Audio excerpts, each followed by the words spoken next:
నమస్కారం. BTV news కి స్వాగతం. ముందుగా ముఖ్యాంశాలు. ప్రభుత్వ ఏర్పాటుకు మమ్మల్ని ఆహ్వానించాలని గవర్నర్ను కోరిన కూటమి నేతలు. కూటమి తరపున చంద్రబాబును శాసనసభ పక్ష నేతగా ఎన్నుకుంటున్నట్లు వెల్లడి. గవర్నర్ జస్టిస్ అబ్దుల్ నజీర్కు లేఖ సమర్పణ. అమరావతి ఆంధ్రప్రదేశ్ రాజధాని అని తేల్చి చెప్పిన నూతన ముఖ్యమంత్రి చంద్రబాబు. విశాఖను ఆర్థిక ఆధునిక రాజధానిగా అభివృద్ధి చేసుకుందామన్న బాబు సీఎం పదవి హోదా కోసమే తప్ప పెత్తనం కోసం కాదని వ్యాఖ్య. అభివృద్ధిని సమిష్టిగా ముందుకు తీసుకువెళ్లాలన్న పిఠాపురం ఎమ్మెల్యే పవన్ కళ్యాణ్.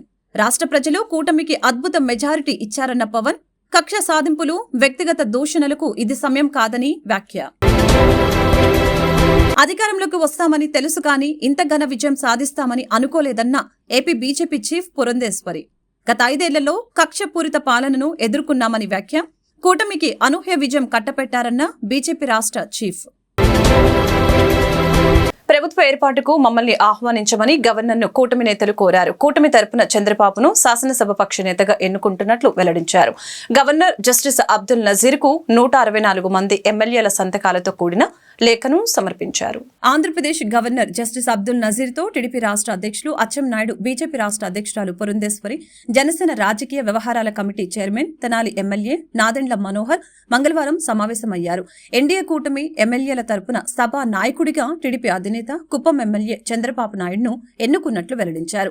ఈ మేరకు గవర్నర్కు 164 మంది ఎమ్మెల్యేల సంతకాలతో కూడిన లేఖను సమర్పించారు. ప్రభుత్వ ఏర్పాటుకు ఎన్డీఏ కూటమిని ఆహ్వానించవలసిందిగా కోరారు. అనంతరం రాజ్భవన్ వెలుపల అచ్చెన్నాయుడు, పురంధేశ్వరి మీడియాతో మాట్లాడారు. తాము చేసిన విజ్ఞప్తికి గవర్నర్ సానుకూలంగా స్పందించారని పురంధేశ్వరి చెప్పారు.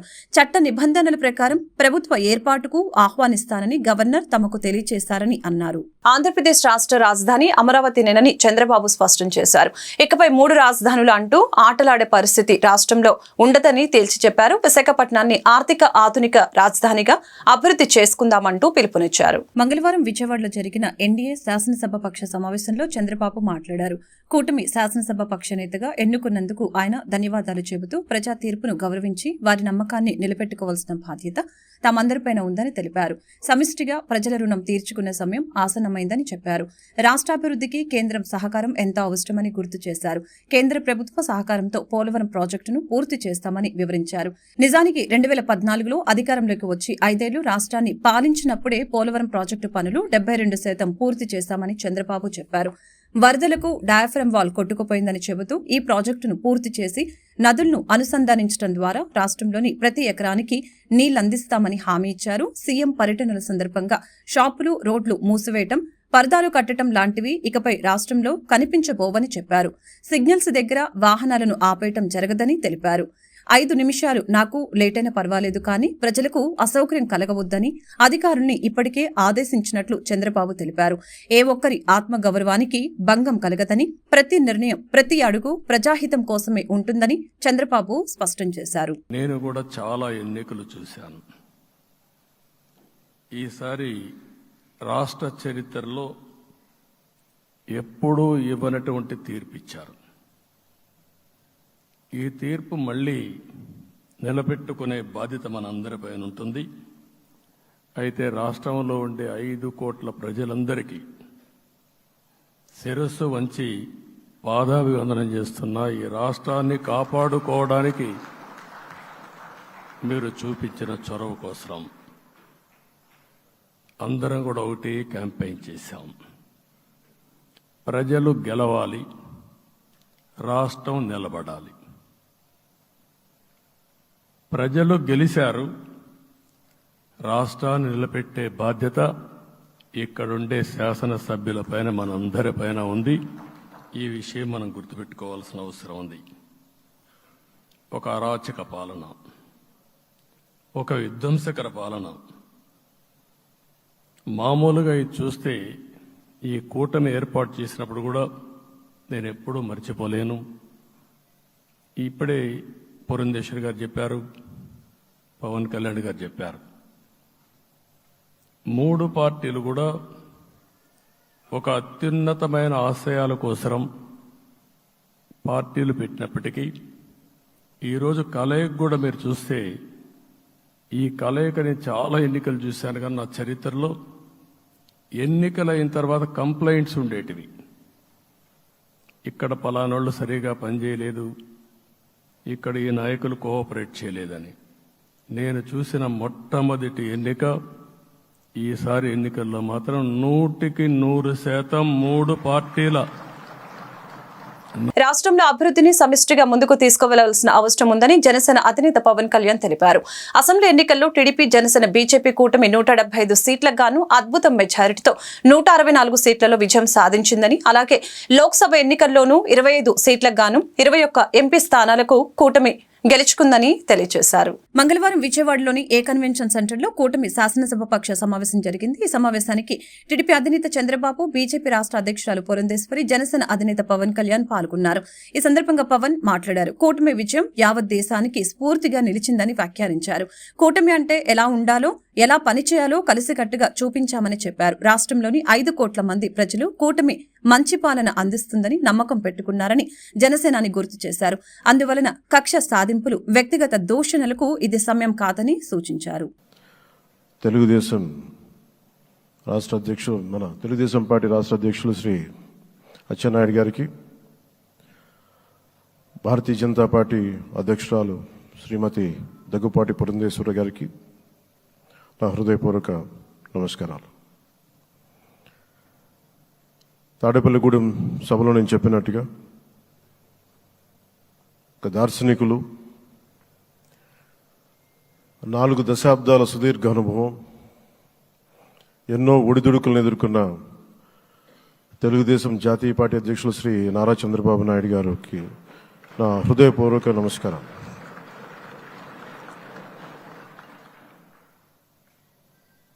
గత దశాబ్ద కాలంలో రాష్ట్ర విభజన జరిగినప్పటి నుంచి ఆంధ్ర రాష్ట్ర ప్రజలు నలిగిపోతున్నారు. గత 5 సంవత్సరాలుగా మరి రాష్ట్రంలోని విపత్కర పరిస్థితులు తెలుసు. మనందరం సమిష్టిగా పోరాటం చేసి కలిసికట్టుగా ఉండి అద్భుతమైన మెజారిటీలతోటి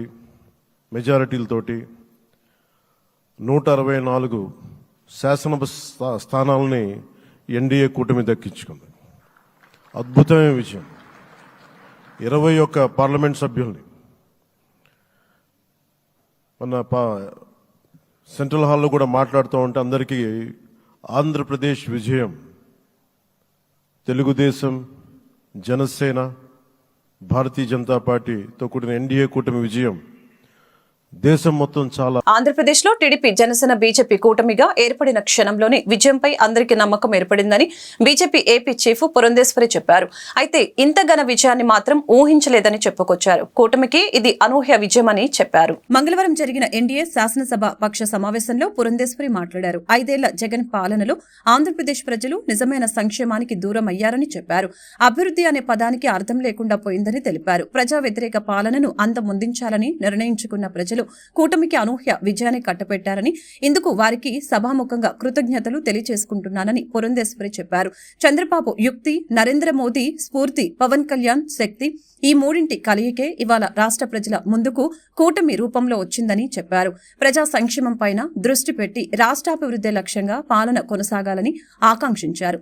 ఈ క్రమంలో కక్షపూరిత రాజకీయాలకు తావివ్వకుండా పార్టీ కార్యకర్తల్ని సంయమనం పాటించేలా చూడాలని పురంధేశ్వరి కూటమి నేతలకు సూచించారు. 5 ఏళ్లలో కూటమిలోని పార్టీలకు చెందిన కార్యకర్తలు అనేక కష్టాల పాలయ్యారని, ఎన్నో సమస్యల్ని ఎదుర్కొన్నారని గుర్తు చేశారు. అధికారంలోకి వచ్చిన ఈ సమయంలో ఒకంత అత్యుత్సాహం ప్రదర్శించకుండా మన కార్యకర్తల్ని శాంతింపచేయాలని కోరారు. ఈ సందర్భంగా ఎన్డీఏ కూటమి శాసనసభ పక్ష నేతగా చంద్రబాబు నాయుడు పేరును పవన్ కళ్యాణ్ ప్రతిపాదించగా పురంధేశ్వరి బలపరిచారు. ప్రజలచే ఎన్నుకోబడినటువంటి మీ అందరికీ పేరున ముందుగా నా నమస్కారాలు నేను తెలియజేస్తున్నాను. అనూహ్యమైనటువంటి విజయాన్ని మనం సాధించడం జరిగింది. పవన్ కళ్యాణ్ గారు మాట్లాడుతున్నటువంటి సందర్భంలో తెలియజేశారు. ఏ విధంగా ఢిల్లీలో మేము కూర్చున్నటువంటి సందర్భంలో ఆంధ్ర రాష్ట్రంలో జరిగినటువంటి ఎన్నిక జరిగిన తీరు మాత్రమే కాదు, 3 పార్టీల మధ్య ఏర్పడినటువంటి సమన్వయం ఒక రకంగా యావత్ భారతదేశానికి కూడా ఇది ఒక ఎగ్జాంపుల్గా నిలవాలి అని చెప్పి ఢిల్లీలో మాట్లాడుకున్నటువంటి మాట. అటువంటి సందర్భంలో కేవలం ఇక్కడ ఉన్నటువంటి నాయకులకి మాత్రమే కాకుండా ఈ 3 పార్టీలకి సంబంధించినటువంటి ప్రతి కార్యకర్తకి పేరు పేరున నేను శిరస్సు వంచి నా నమస్కారాలు తెలియజేస్తున్నాను. అదేవిధంగా తెలుగు ప్రజలు గడిచిన 5 సంవత్సరాల కాలంలో వారు ఎదుర్కొన్నటువంటి సమస్యలు, ఒక విధ్వంసకర పాలన, విద్వేషపూరిత పాలన, కక్షపూరితమైనటువంటి పాలన ఎదుర్కొన్నటువంటి సందర్భంలో అభివృద్ధి అన్న పదానికి అసలు అర్థం లేకుండా పోయినటువంటి నేపథ్యంలో సంక్షేమం, నిజమైనటువంటి సంక్షేమం అన్నది ప్రజలు దూరమైనటువంటి సందర్భంలో విసిగి వేసారిపోయినటువంటి ప్రజలందరూ కూడా మనం ఊహించలేదు. ఇంతటి ఘనమైన విజయం మనం సాధించగలమని చెప్పి మనం ఊహించలేదు. ఖచ్చితంగా అధికారంలోకి వస్తాము అనేటువంటి భావన ప్రతి ఒక్కరిలో ఉన్నప్పటికీ చంద్రబాబు నాయుడు ప్రమాణ స్వీకారానికి ఏర్పాట్లు ఊపందుకున్నాయి. ఈ నెల 12న చంద్రబాబు నాయుడు ఆంధ్రప్రదేశ్ ముఖ్యమంత్రిగా ప్రమాణ స్వీకారం చేయనున్నారు. తొలుత ఈ నెల 9వ తేదీనే చంద్రబాబు నాయుడు ప్రమాణ స్వీకార కార్యక్రమం ఉంటుందని భావించినప్పటికీ తాజాగా పరిణామాల నేపథ్యంలో అందులో మార్పు చోటు చేసుకుంది. జనసేన శాసనసభ పక్ష నేతగా పార్టీ అధినేత పిఠాపురం ఎమ్మెల్యే పవన్ కళ్యాణ్ ఏకగ్రీవంగా ఎన్నికయ్యారు. ఈ మేరకు జనసేన మంగళవారం ఎక్స్ ఖాతాలో పోస్టు చేసింది. మంగళగిరిలోని జనసేన కేంద్ర కార్యాలయంలో తమ పార్టీ శాసనసభ పక్ష సమావేశం జరిగినట్లు తెలిపింది. ఈ భేటీకి పార్టీ ఎమ్మెల్యేలంతా హాజరయ్యారు. భేటీలో పార్టీ శాసనసభ పక్ష నేతగా పవన్ కళ్యాణ్ పేరును తెనాలి ఎమ్మెల్యే నాదెండ్ల మనోహర్ ప్రతిపాదించారు. ఈ ప్రతిపాదనకు ఎమ్మెల్యేలంతా ఏకగ్రీవంగా ఆమోదం తెలిపారు. మీరందరూ కూడా ప్రజల పక్షాన్ని నిలబడి పార్టీ ప్రతినిధిగా ఎన్నికైనందుకు మిమ్మల్ని కూడా మొట్టమొదటి శాసనసభ పక్ష సమావేశానికి మనందరం కూడా ఇంత గర్వంగా మంగళగిరిలో మన పార్టీ కార్యాలయంలో ప్రెసిడెంట్ గారి ఆధ్వర్యంలో ఈ విధంగా చేసుకోవడం నిజంగానే పూర్వజనంలో మనం చేసుకున్న ఒక గొప్ప అదృష్టంగా మనం భావించి ప్రజలకి మరింత అంకిత భావంతో, నిండు మనసుతోటి, బాధ్యతతోటి మనందరం కూడా చేయాల్సిన అనేక కార్యక్రమాల గురించి, వీటన్నిటికన్నా పార్టీతోటి చేసే ప్రయాణంలో చిత్తశుద్ధి, నిబద్ధత మన పార్టీ అధ్యక్షులు గారికి అన్ని విధాలుగా ఎల్లప్పుడూ అండగా నిలబడే విధంగా మనందరం కూడా ఆంధ్ర ప్రజలు చూసి గర్వపడే విధంగా మనం కష్టపడి పనిచేయాలని మనస్ఫూర్తిగా నేను కోరుకుంటూ, ఈరోజు శాసనసభ పక్ష నేతగా మనందరం కూడా ఎంతో గర్వంగా మన పార్టీ అధ్యక్షులు శ్రీ పవన్ కళ్యాణ్ గారిని నాయకుడిగా ఎన్నుకోవడం కోసం ఈ సమావేశం ఏర్పాటు చేయడం జరిగింది. సో ఆ తీర్మానం ముందుగా నేను చదువుతాను. దాని తర్వాత మనందరం కూడా ప్రెసిడెంట్ గారిని అభినందించి అప్పుడు కొనసాగిద్దాం. తీర్మానం: ఆంధ్రప్రదేశ్ శాసనసభకు జనసేన తరఫున ఎన్నికైన మేము జూన్ 11, 2024న సమావేశమై శ్రీ కొనిదెల పవన్ కళ్యాణ్ గారిని గర్వంగా జనసేన పార్టీ శాసనసభ పక్ష నాయకునిగా ఏకగ్రీవంగా ఎన్నుకుంటున్నాం. మీరందరూ కూడా I think you should give a rousing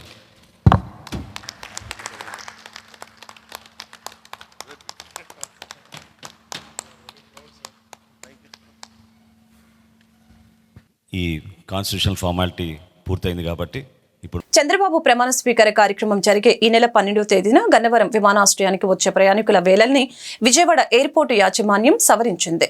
ఉదయం 10 గంటల నుంచి సాయంత్రం 4 గంటల వరకు విమాన సమయాలు కలిగిన ప్రయాణికులు ఉదయం 9:30 విమానాశ్రయానికి చేరుకోవాల్సిందిగా కోరింది. ప్రయాణికుల్ని దించడానికి, పికప్ చేసుకోవటానికి వచ్చేవారు సైతం ఇవే జాగ్రత్తలు తీసుకోవాలని సూచించింది. చంద్రబాబు ప్రమాణ స్వీకారానికి ప్రధాని సహా తరలివస్తున్న వీవీఐపీలతో ఆ జాతీయ రహదారిపై ట్రాఫిక్ జామ్ అయ్యే అవకాశం ఉన్నందువలన ఈ సూచన చేస్తున్నట్లు airport director M Lakshmikant Reddy తెలిపారు. ఆంధ్రప్రదేశ్ అసెంబ్లీ ఎన్నికల్లో టీడీపీ, జనసేన, బీజేపీ కూటమి విజయ దుందుబి మోగించిన సంగతి తెలిసిందే. ఈ నేపథ్యంలోనే రాష్ట్రంలో కూటమి ప్రభుత్వ ఏర్పాటు దిశగా ప్రయత్నాలు జరుగుతున్నాయి. ఈ క్రమంలోనే చంద్రబాబు నాయుడు ప్రమాణ స్వీకారానికి ఏర్పాట్లు ఊపందుకున్నాయి. ఈ నెల 12న చంద్రబాబు నాయుడు ఆంధ్రప్రదేశ్ ముఖ్యమంత్రిగా ప్రమాణ స్వీకారం చేయనున్నారు. తొలుత ఈ నెల 9వ తేదీనే చంద్రబాబు నాయుడు ప్రమాణ స్వీకార కార్యక్రమం ఉంటుందని భావించినప్పటికీ తాజాగా పరిణామాల నేపథ్యంలో అందులో మార్పు చోటు చేసుకుంది. 3 రోజుల ఆలస్యంగా ఈ నెల 12న చంద్రబాబు నాయుడు సీఎంగా ప్రమాణ స్వీకారం చేయనున్నారు. ఆంధ్రప్రదేశ్ అసెంబ్లీ ఎన్నికల్లో జగన్ ఓటమిని తట్టుకోలేని ఓ అభిమాని తీవ్ర నిర్ణయం తీసుకున్నాడు. జగన్ ఓటమిపై వెంటనే విచారణ జరిపించాలని, లేదంటే తన భార్య పిల్లలతో కలిసి ఆత్మహత్య చేసుకుంటానని బెదిరించాడు. తూర్పుగోదావరి జిల్లా కొవ్వూరులోని గామాన్ బ్రిడ్జిపై నిలబడి వీడియో తీసి సోషల్ మీడియాలో పోస్టు చేశాడు. వీడియోలో ఇద్దరు చిన్న పిల్లలతో కలిసి తన ఆవేదనను వీడియో ద్వారా వెల్లడించారు. సదరు అభిమాని భార్య ఆ వీడియో తీస్తూ ఉండగా కొడుకును ఎత్తుకొని ఆ అభిమాని మాట్లాడాడు. తనలాంటి పేదలకు జగనన్న ఎంతో మేలు చేశాడని ఆయన చెప్పాడు. ఎంతో మందికి ఉపకారం చేసిన వ్యక్తి ఇంత ఘోరంగా ఓడిపోవటం ఏంటని ప్రశ్నించాడు. ఈవీఎంల ట్యాపరింగ్ జరిగిందని, మరొకటని ఇలా ఏవేవో అంటున్నారని ఆవేదన వ్యక్తం చేశాడు. ఎవరేం చేస్తారో తెలియదు కానీ తమకు న్యాయం జరగాలని, జగనన్న మళ్లీ సీఎం కావాలని డిమాండ్ చేశాడు. ఈ వీడియో జగనన్నకు రాష్ట్రపతి ద్రౌపది ముర్ముతో సహా పెద్దలందరికీ చేరేలా చూడాలంటూ విజ్ఞప్తి చేశాడు.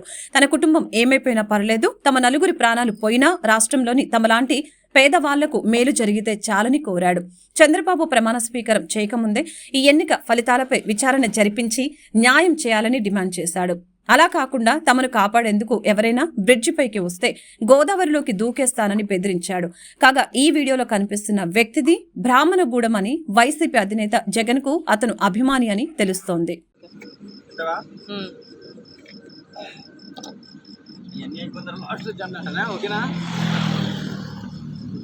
కనిపిస్తుంది పిల్లలు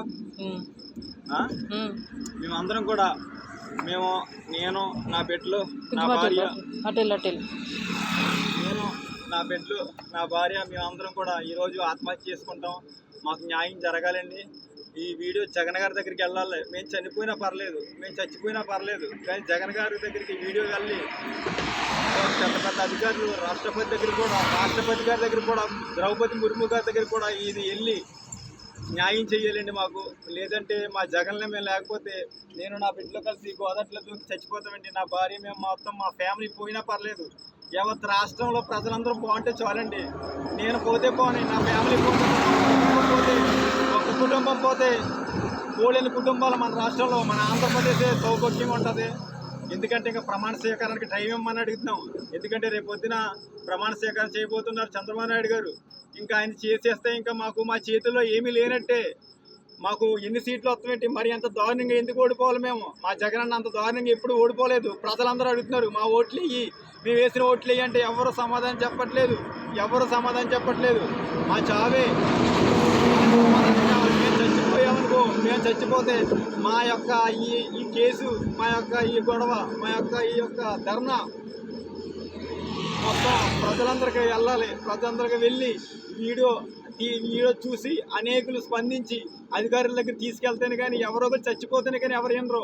నా ఫ్యామిలీ మేము చచ్చిపోయిన పర్లేదు. ఈ వీడియో మాత్రం అంతటా వైరల్ చేసి మన జగన్ని మళ్ళీ సీఎం చేయాలని మీ అందరికీ నమస్కారం.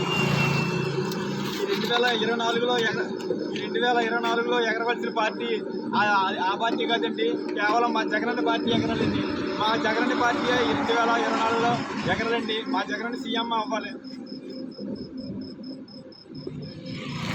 మా జగనన్న సీఎం అవ్వకపోతే నేను ఇక్కడ నుంచి దూకి చచ్చిపోతాం, మా ఫ్యామిలీ అందరూ దూకి చచ్చిపోతామని మీ అందరికీ తెలియజేస్తున్నాం. ఎవరు చేస్తారో ఎలా చేస్తారో తెలియదు, మాకు న్యాయం జరగాలి. మా సీఎం జగన్ మళ్ళీ సీఎం అవ్వాలి. ఈ 2024 మా జగన్ సీఎం అవ్వాలి. లేకపోతే మేము అందరూ చచ్చిపోతాం, మా ఫ్యామిలీ అందరూ ఇదే గోదావరిలో దూకి చనిపోతాం. మరీ హెచ్చరిస్తున్నాం. మీడియా వారు అందరూ స్పందించండి. జై జగన్, జై జగన్. చంద్రబాబు ప్రమాణ స్వీకారోత్సవానికి ముందుగానే అమరావతిలో అభివృద్ధి పనులు ప్రారంభమయ్యాయని, చంద్రబాబు అధికారంలో ఉంటే రాష్ట్రంలో అభివృద్ధి పరుగులు తీస్తుందని 52వ డివిజన్ కార్పొరేటర్ ఉమ్మడి చంటి స్పష్టం చేశారు. గత ప్రభుత్వ పాలనలో రాష్ట్రం అన్ని రంగాల్లో పూర్తిగా వెనుకపడిందని ఆరోపించారు. కూటమి ఘన విజయం సాధించిన సందర్భంగా మంగళవారం కూటమి నేతలు సారేపల్లి వినయ్, దేవర కళ్యాణ్లు అమ్మవారికి మొక్కుకున్న సందర్భంగా 101 కొబ్బరికాయలు కొట్టి మొక్కుబడి తీర్చుకున్నారు. ఈ కార్యక్రమంలో టీడీపీ నాయకులు కాండ్రేగుల రవీంద్ర, ఉమ్మడి చంటి, సుకాసి, కిరణ్ తదితరులు పాల్గొన్నారు. ఈ సందర్భంగా వారు మాట్లాడుతూ రాష్ట్రంలో ప్రజలు చంద్రబాబు పాలనపై నమ్మకంతో జగన్ రాక్షస పాలన పోవాలని ఎన్డీఏ కూటమిని అత్యధిక మెజార్టీతో గెలిపించారని తెలిపారు. తెలుగుదేశం అభిమానులు, కార్యకర్తలు కాకుండా ప్రజలు కూడా బాబు పాలనే కావాలని అనుకున్నారు కాబట్టి గొప్ప మెజారిటీ వచ్చిందని తెలిపారు. అమ్మవారికి వినయ్ కళ్యాణ్లు మొక్కుకున్న విధంగా తమ మొక్కుబడి తీర్చుకున్నారు. ఈ కార్యక్రమంలో తమను కూడా భాగస్వామ్యం చేయడం ఆనందంగా ఉందని తెలిపారు. సారిపల్లి వినయ్ కుమార్ మాట్లాడుతూ ఎన్డీఏ కూటమి అధికారంలోకి రావాలని, ముఖ్యంగా పశ్చిమంలో సుజనా చౌదరి భారీ మెజార్టీతో గెలవాలని ఎన్నికల ముందు అమ్మవారికి మొక్కుకున్నట్లు తెలిపారు. అమ్మవారి ఆశీస్సులతో భారీ మెజారిటీ వచ్చిందని, అందుకు అమ్మవారికి 101 కొబ్బరికాయలు కొట్టి మొక్కుబడి తీర్చుకున్నానని తెలిపారు. కూటమి పాలనలో రాష్ట్ర ప్రజలు సుఖశాంతులతో ఉంటారన్న ఆశాభావం వ్యక్తం చేశారు. ఈ కార్యక్రమంలో ఈగల సాంబ, బండారు బాబు, గోలి ప్రసాద్, శ్రీనివాసరావు, సుకాసి కిరణ్, నాగోతి వెంకటేషు, కామందుల సాయి తదితరులు పాల్గొన్నారు. సారాపల్లి వినయ్ వారి ఆధ్వర్యంలో వారు ఒకటే మొక్కున్నారు, కూటమి అభ్యర్థులందరూ గెలవాలి, అదేవిధంగా రాక్షస పాలన పోవాలి, చంద్రబాబు గారి పాలన కూటమి పాలన రావాలి. అట్లాగే అదేవిధంగా కూడా మరి ఈ మొక్కు అమ్మవారి గుడి దగ్గర తోలుగడి దగ్గర మరి 101 కొబ్బరికాయ కొట్టడం జరిగింది. అదేవిధంగా కూడా మరి చంద్రబాబు నాయుడు గారి ప్రమాణ స్వీకారం సందర్భంగా ఎన్నో మంచి పలికి ప్రమాణ స్వీకారం చేయకుండానే మరి అమరావతి మొదలుపెట్టారు పనులు. అదేవిధంగా కూడా రాబోయే రోజుల్లో కూటమి అభ్యర్థులు 2014-19 ఎట్లా పరిపాలన చేశారో అద్భుతమైన పరిపాలన. ఇవాళ కార్యకర్తలు కోరుకున్నది వేరు, ప్రజలందరూ కోరుకొని కూడా కూటమికి పట్టం కట్టారంటే దానికి ప్రజలు ఎంత గత ప్రభుత్వం వైసీపీ ప్రభుత్వానికి వ్యతిరేకంగా ఉన్నారో మనం అందరం కూడా అర్థం చేసుకోవచ్చు. మరి ఇవాళ ఇక్కడ ఎమ్మెల్యే సుజనా చౌదరి గారు భారీ మెజార్టీతో గెలవాలని ఆయన మొక్కోవటం, అదేవిధంగా మరి ఇక్కడ ఎంపీ కేసినేని శివనాథ్ చిన్ని గారు భారీ మెజార్టీతో గెలవాలని చంద్రబాబు నాయుడు గారు కూటమి అభ్యర్థులు, అదేవిధంగా మరి పవన్ కళ్యాణ్ గారు మరి గెలవాలి, అదేవిధంగా పురంధేశ్వరి గారు ఒక్కళ్ళు కాదు అందరూ కూటమి సభ్యులు గెలిచి మరి మంచి పరిపాలన చేయాలి అనే విధంగా కూడా మరి ఇవాళ అమ్మవారికి పూజలు జరిగింది. మరి ఇంకా మనం తెలుసుకోవాల్సిన విషయం ఏంటంటే ఇవాళ మంచి పరిపాలన రాబోతూ ఉంది. రెండోది ఏంటంటే మరి గతంలో మంత్రులందరూ కూడా ఎన్ని బూతులు మాట్లాడారో, ఒక మనిషి మామూలుగా ఎన్నైనా మాట్లాడవచ్చు, కానీ ఒక ఎమ్మెల్యే, ఒక మంత్రి, ఒక బాధ్యత గల మంత్రులు ఎట్లా పడితే అట్లా మాట్లాడితే సమాజం ఇట్లా చీకొట్టిందని దీనికి నిదర్శనం ఈ వైసీపీ ప్రభుత్వానికి ఎంత జనం చీకొట్టారో. భారీ మెజార్టీలతో కూటమి అభ్యర్థులు గెలవడం అంటే అది మామూలు విషయం కాదు. ప్రజలందరూ కూడా మనసు పూర్తిగా తెల్లారుజామున 6 మరి నాయకత్వం చాలా అవసరం ఉందండి. మన రాష్ట్రానికి రాజధాని లేదు. ప్రజెంట్ ఇప్పుడు ఆయన రావడం వల్ల రాజధాని మనం గర్వంగా చెప్పుకోగలం, అమరావతి రాజధాని అని. ఇంకా పోలవరం ప్రాజెక్టు కానీ, పెట్టుబడులే కానీ, వాటి వల్ల జాబులే కానీ అంతా మనకి అభివృద్ధి చెందిద్ది. దానివల్ల చంద్రబాబు నాయుడు గారి భారీగా గెలవడం జరిగింది, చాలా సంతోషంగా ఉంది. అలాగే మంగళగిరి ఎమ్మెల్యే నారా లోకేష్ బాబు గారు భారీ మెజారిటీతో ఘన విజయం సాధించారు. అలాగే ఎమ్మెల్యే పిఠాపురం ఎమ్మెల్యే పవన్ కళ్యాణ్ గారు భారీ మెజారిటీ సాధించారు, ఘన విజయం సాధించారు. అలాగే మోడీ గారు నరేంద్ర మోడీ గారు భారీ విజయం సాధించారు. అలాగే మా వెస్ట్ ఎమ్మెల్యే సుజనా చౌదరి గారు భారీ విజయం సాధించారు. అలాగే విజయవాడ ఎంపీ కేసినేని చిన్ని గారు భారీ విజయం సాధించడం మాకు చాలా సంతోషంగా ఉంది. మా కష్టానికి ప్రతిఫలం దొరికిందని మేము చాలా సంతోషంగా ఉన్నాం. ఎన్డీఏ కూటమి ఆంధ్రప్రదేశ్లో అత్యధిక మెజారిటీ సాధించడానికి ప్రజలందరూ మంచి కావాలని కోరుకున్నారు. స్కీములు, స్కాములు, శాండు, ల్యాండు, మైను, దౌర్జన్యాలు, బూతులు మాట్లాడే మంత్రుల్ని, ఎమ్మెల్యేలని సాగనంపి విద్య, వైద్యం, ఉపాధి కల్పించే చంద్రబాబు నాయుడు గారి నాయకత్వం ఈ రాష్ట్రానికి కావాలని చెప్పని అందరూ మూకుమ్మడిగా నమ్మే ఇంతటి భారీ మెజార్టీ సాధించినందుకు ఆంధ్రప్రదేశ్ ప్రజలందరికీ మనస్ఫూర్తిగా ధన్యవాదాలు తెలియజేస్తూ, ఆ అమ్మవారికి మా సోదరులందరూ మొక్కు తీర్చుకుంటూ ఉంటే అందులో మేము భాగస్వామ్యం కావడం చాలా ఆనందంగా ఉందని మనస్ఫూర్తిగా. నమ్మిన వారిని నట్టేట ముంచడం, తిన్నింటి వాసాలు లెక్క పెట్టడం ఎమ్మెల్సీ తలసిల రఘురాంకు అలవాటేనని తెలుగుదేశం పార్టీ సీనియర్ నేత కల్లె నాగేశ్వరరావు ఆరోపించారు. సొంత పార్టీ నేతలే ఆయన వ్యవహార శైలిపై ఆరోపణలు చేస్తున్నారంటే అతని నైజం ఇట్టే అర్థం చేసుకోవచ్చని తెలిపారు. నగరంలోని కృష్ణలంకలో ఉన్న ఒక ప్రైవేట్ హోటల్లో ఏర్పాటు చేసిన విలేకరుల సమావేశంలో నాగేశ్వరరావు మాట్లాడుతూ యువజన కాంగ్రెస్ జిల్లా అధ్యక్షుడిగా ప్రస్థానం మొదలుపెట్టిన తలసిల జీవితం పూట గడవలేని స్థితిలో ఇంట్లో కావలసిన సరుకులు కూడా సమకూర్చుకోలేని విషయం ప్రతి ఒక్క కార్యకర్తకి తెలుసని తెలిపారు. అలాంటి తనను ఉత్తరాంధ్ర టీడీపీ ఇన్ఛార్జిగా ఉన్న బుద్దా వెంకన్నతో కలిసి తిరుగుతున్నానని వేధింపులకు నిత్యం గురి చేస్తూ వచ్చారని ఆరోపించారు. 2014 సెంట్రల్ ఎమ్మెల్యే బోండా ఉమ కార్యాలయం ఇన్ఛార్జిగా, 2017-18 టీడీపీ జిల్లా కార్యాలయ ఇన్ఛార్జిగా ఉన్నట్లు చెప్పారు. అప్పటి నుంచి తనపై వ్యక్తిగతంగా కక్ష పెంచుకున్న తలసిల రఘురాం గొల్లపూడి వై జంక్షన్ లో పొదుపు సంఘం సభ్యురాలు అయిన నా భార్య లలిత పేరు మీద ఒక బీసీ అధికారి నుంచి సుమారు 70 లక్షల రూపాయలు పెట్టి హోటల్ను లీజుకు తీసుకున్నాను. హోటల్ సక్రమంగా నడుస్తున్న సమయంలో దానిని బలవంతంగా తాళాలు వేయించడంతో పాటు తుమ్మలపల్లి కళాక్షేత్రం ఎదురుగా ఉన్న క్యాంటీన్ సైతం మూయించే పని తలసిల రఘురాం చేశారని ఆరోపించారు. క్యాంటీన్ తీయటానికి గడువు అడిగినా కూడా అధికారులపై ఒత్తిడి తీసుకువచ్చి క్యాంటీన్ను బలవంతంగా తొలగించారని ఆవేదన వ్యక్తం చేశారు. తనకు అధికారులు అండగా ఉన్నారనే కారణంతో వారిపై కూడా ఒత్తిడి తీసుకువచ్చి బదిలీ చేయించే ప్రయత్నం చేశారని దుయ్యపట్టారు. ప్రస్తుతం పరిస్థితుల్లో తలసిల రఘురాం ఇంటికి తాను ఎదురు వెళ్తే ఆయన పరిస్థితి ఏంటి అనేది గుర్తు తెచ్చుకోవాలని అన్నారు. దోచుకోవటం, ఆక్రమించుకోవటం నైజంగా కొనసాగుతున్న తలసిల రఘురాం వ్యవహార శైలిపై తాను ఇక నుండి ఒంటరిగా పోరాటం చేస్తానని హెచ్చరించారు. అనంతరం టీడీపీ మాజీ కార్పొరేటర్ చందన సురేష్ మాట్లాడుతూ తలసిల రఘురాం చేసిన అవినీతి అక్రమాలపై ప్రస్తుత టీడీపీ ప్రభుత్వం న్యాయ విచారణ జరిపించి తగిన చర్యలు తీసుకోవాలని డిమాండ్ చేశారు. విలేకరుల సమావేశంలో టీడీపీ మాజీ ఫ్లోర్ లీడర్ హరిబాబు పాల్గొన్నారు. నా పేరు కళ్యాణ్ నాగేశ్వరరావు. నేను బీసీ సామాజిక వర్గానికి చెందిన వాడిని. అలాగే 2014 నుంచి 2019 వరకు బోండవమ్మ ఎమ్మెల్యే ఆఫీసు కార్యాలయ ఇన్ఛార్జిగా ఉన్నాను.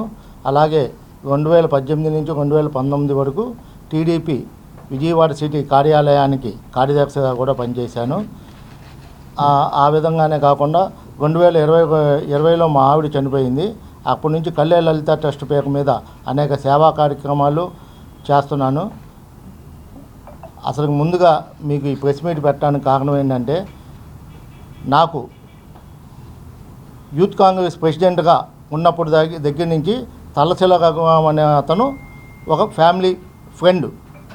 నేను ఈ పార్టీలో తిరిగిన తర్వాత ఈ 2014-19 దాకా నేను ఉన్నానని, 2019లో అతని పార్టీ అధికారంలోకి వచ్చినాక అతను తలసిల రఘురాం అనే అతను ఒక ఎమ్మెల్సీగాను, మాజీ సీఎం జగన్ గారికి ప్రోగ్రామ్ ఇన్ఛార్జిగాను ఉన్నారు.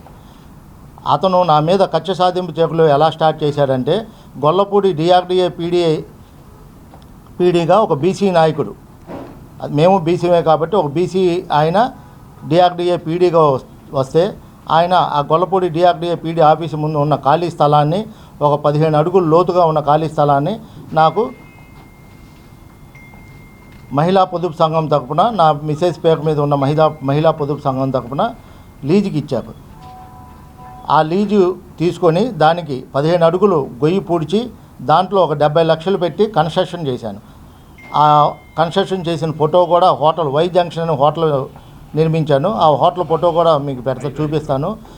ఆ హోటల్ని గవర్నమెంట్ కాగానే ఈ తలసిల రఘురాం అనే అతను డిఆర్డీఏ పీడీని ట్రాన్స్ఫర్ చేయించడమే కాకుండా ఆ హోటల్ని అతని అనుచరుడికి బలవంతంగా నా సామాను బయటేసేసి, గతంలో చంద్రబాబు నేతృత్వంలోని ప్రభుత్వం పాలనలో రాష్ట్రంలో ఫ్రెండ్లీ వాతావరణంలో పాలన జరిగిందని ఆంధ్రప్రదేశ్ పోలీసు అధికారుల సంఘం అధ్యక్షులు జనకుల శ్రీనివాసరావు స్పష్టం చేశారు. అదే విధమైన వరవడి నూతనంగా ఏర్పాట్లు కాబోతున్న ఎన్డీఏ ప్రభుత్వం అనుసరిస్తుందని ఆశాభావం వ్యక్తం చేశారు. మంగళవారం గాంధీనగర్లోని ప్రెస్ క్లబ్ లో ఆంధ్రప్రదేశ్ పోలీసు అధికారుల సంఘం ఆధ్వర్యంలో మీడియా సమావేశం జరిగింది. ఈ సమావేశంలో రాష్ట్ర అధ్యక్షులు జనకుల శ్రీనివాసరావు మాట్లాడుతూ, ఆంధ్రప్రదేశ్లో రాష్ట్ర ముఖ్యమంత్రిగా పదవి బాధ్యతలు చేపట్టబోతున్న నారా చంద్రబాబు నాయుడికి ఎన్డీఏ నాయకులకు ఆంధ్రప్రదేశ్ పోలీసు అధికారుల సంఘం శుభాకాంక్షలు తెలియజేస్తుందని సంఘం రాష్ట్ర అధ్యక్షుడు జనకుల శ్రీనివాసరావు తెలిపారు. గతంలో పోలీసు సిబ్బంది వారి కుటుంబాల సంక్షేమానికి ఎంతో కృషి చేశారని, చూసిన పదోన్నతులు కల్పించారని, పోలీసు సిబ్బంది హృదయాలలో సుస్థిర స్థానం సంపాదించుకున్నారని అన్నారు. భవిష్యత్తులో పోలీసులు సమస్యల పరిష్కారానికి అదేవిధంగా కృషి చేస్తారని ఆశాభావం వ్యక్తం చేశారు. ఈ కార్యక్రమంలో R Raghuvaran, K Nagini, M Somasekhar Reddy, J Peddaiah, G Akkiraju, M Somaiah, N Mojeshu తదితరులు పాల్గొన్నారు. నా పేరు జనకుల శ్రీనివాసరావు. నేను ఆంధ్రప్రదేశ్ పోలీసు అధికారుల సంఘం రాష్ట్ర అధ్యక్షుడిని. రేపు నూతనంగా ఏర్పడిపోతున్న ప్రభుత్వానికి ఆంధ్రప్రదేశ్ పోలీసు అధికారుల సంఘం నుంచి స్వాగతం, సుస్వాగతం. రేపు